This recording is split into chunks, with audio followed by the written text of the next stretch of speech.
Hey guys, it's your Hot Lap Hero here. We're in week 2, 2026 of season 1 ARCA series. We're at Texas. Goodbye Concord. We have a slightly more interesting track than I initially thought. I was thinking Super Speedway Cookie Cutter, it's not going to be that interesting, but I think it's proving me wrong just a little bit. Turn 1 is interesting, and I've noticed something interesting about the weather in Turn 1. First, we're going to talk about the lap, show that, and if you want, I have just some interesting findings I'd like to share that I'm going to show after that. Anyway, you can go for a first lap here. You can just about get to top speed on the out lap, but not quite. You're only a little bit short though, so if you want to bank a lap, go ahead. You're only going to lose maybe a mile per hour on the second lap, if you do like a run up versus doing a lap one. However, I throw away lap one. I'm going to go maximize, my lap two, put all my eggs in one basket. That's just how I am. So I'm going to go high in turn 4 and kind of cut it down and straighten out the front stretch in the middle. Looking to hit 189, which is usually doable. Depends a little bit on the wind.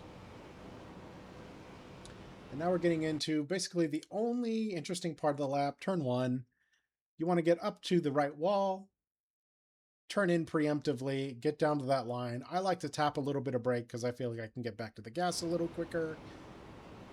So I'm going to do that. Just a tiny bit of a tap and then back to the gas. Hugging that line. Try not to scrub the tires too much. It's better, I noticed, if you can get off without scrubbing the tires a whole lot. You just are able to carry a bit more speed. It's probably true in most places, but yeah. And turn 3, 4 is boring. Kind of, you just hold the gas down, turn left. It's super speedway. Nothing interesting. We get a 28.834, which I don't think is going to be extraordinary. We're probably going to see tons of those this week. It's just not a lot of chances to be, break apart from the rest. You basically have that one turn. So that's the lap. You can go now if you want, but I do have, I think, a nice tip here. The wind in turn 1, it really makes a difference, I feel like, with how fast you can do it, how it feels. You can see I've done 3 sessions here with as close to the same conditions as I could, the same track temp. I forgot to set the same track usage, but it's pretty close. Air temp is fairly close. Interestingly enough, when the wind comes from the north, the track temp wants to be a little lower, so I had to raise the air temp just a tiny bit. Anyway, you could see there's a difference here of almost a quarter second from when the wind was south versus east versus north. When the wind is south, it feels like there's glue in turn 1.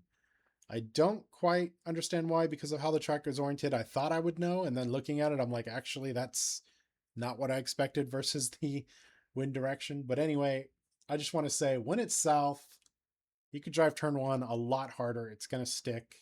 Versus east and north, it's less and less. I didn't do west because I got tired. So I imagine it's going to be similar to east, though, because the track is oriented basically north to south. So yeah, I mean, I ran a lot of laps on these slower sessions, and I could just never get close to the session where the wind was to the south. And I was kind of noticing this throughout the week when I was doing little practice sessions. I was always like way different on my fastest lap, and I was trying to figure out why, because the temperature would always be about the same and the usage would always be about the same. And finally I got to checking the wind, and it's like, wow, yeah, it's the wind. If you look, yeah, the track is mostly north to south, but it's weird that a south wind is the fastest, because here's turn 1, and I feel like, I don't know, it just doesn't make sense to me.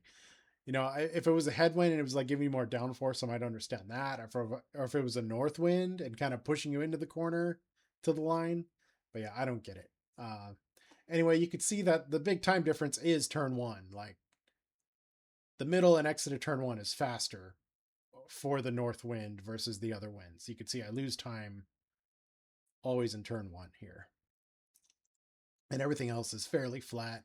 You kind of see those effects from just exiting turn 1 throughout the entire lap because you're pedal to the metal the rest of the lap. But, the big difference is turn 1. So I just noticed that. I think it's important to kind of know that because, if you've been practicing and you know the wind was south and you go into qualifying and the wind is north and you go into turn one really hard, you're just going to plow the wall if you drive it the same way. You might kind of notice the difference on lap one, you know, if you might kind of notice going in there before you go really hard on lap two, like, oh wow, this doesn't feel as sticky at all, like way less sticky. But I want to know ahead of time. So I'm going to be checking that wind when I load into the qualifying session and knowing, okay, I kind of know how hard I can go into turn one. I'm not going to crash and ruin my qualifying session. So I just wanted to share that. You know, if you stuck around, thanks.